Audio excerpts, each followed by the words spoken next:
सोचे तो सभी जेके असां फनकार प्रेस क्लब मोरू ते गॾु थिया आहियूं सभिनी दोस्तनि जी महिरबानी सभिनी फनकारनि जी महिरबानी ऐं सभिनी जेके मुल्क दोस्त गॾु थिया आहिनि साथी गॾु थिया आहिनि असांजा सोशल वर्कर जेके असांजा तीन चार आहिनि सभिनी दोस्तनि जा असां थोरा आहियूं ऐं मां ज़रूरु इहो चवंदुसि त जेको हीउ असांजे सिंध ते धाड़ो आहे जेको हीउ कीनाल निकिरनि पिया छह हिन ते असां बिल्कुलु ख़िलाफ़ु आहियूं ऐं जेको सो जेकॾहिं छह कीनाल इहे निकिरंदा त असांजी सिंध अॻ ई बर्बादु लॻी पई आहे सिंध असांजे अॻ ई जेकी आहे सो यतीम थी वई आहे जेके इहे छह कीनाल निकिरंदा त असांजी सिंध में कुझु न रहंदो तो इन जे करे मां हिन जेको सो रैली जे हिसाब सां हिन धरणे जे हिसाब सां हीअ असांजो परमन जेको आहे हीअ रैली आहे ऐं असां परमन आहियूं ऐं असां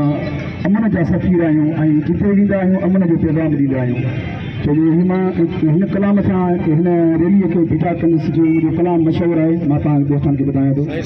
मां सिंध सिंधूअ जी सजाईंदुसि तुंहिंजो अमर खीर मल्हाईंदुसि मां सिंध सिंधूअ जी सजाईंदुसि तुंहिंजो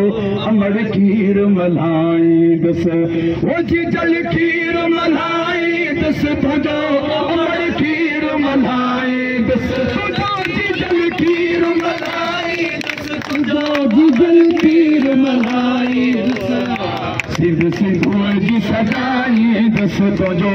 अमर खीर मल्हाईंदुसि मां सिंध सिंधूअ जी सजाईंदुसि तुंहिंजो अमर खीर मल्हाईंदुसि ओ तुंहिंजी लोईअ जी लज रखबी का मेर न उन ते सहबी ओ तुंहिंजे लोईअ जी लज रखबी का मेर न उन ते सहबी ओ कहीं मेरी कहीं जे अख भी साख उन दम कढबी जी सिंध जी पढ़बी तसबी वो तो सा मोहब्बत कॾहिं न घटबी वो दम ॾींदासूं पर बखी जी वो भले सिर बि वञे ही कटजी वो सिर मां बि घणनि जा उॾाईंदुसि तुंहिंजो अमर खीर मल्हाईंदुसि मां सिंध सिंधूअ जी सजाईंदुसि तुंहिंजो अमर खीर मल्हाईंदुसि मां सिंध सिंधूअ जी सजाईंदुसि तुंहिंजो जल खीर मल्हाईंदुसि साण कंदो जो गदारी मथां उन जे वहंदी आरी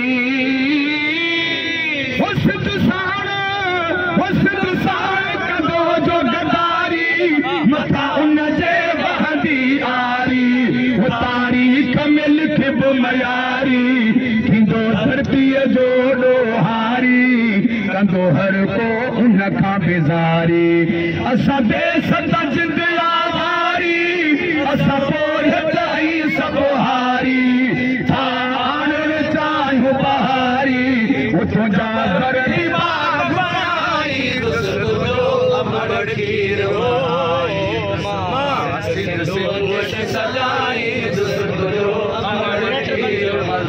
तुंहिंजो अमर खीर मल्हाईंदुसि तुंहिंजो जी जल खीर मल्हाईंदुसि तुंहिंजो अमर खीर मल्हाईंदुसि तुंहिंजो जी जल खीर मल्हाईंदुसि मां सिंध सिंधूअ जी सजाईंदुसि तुंहिंजो अमर खीर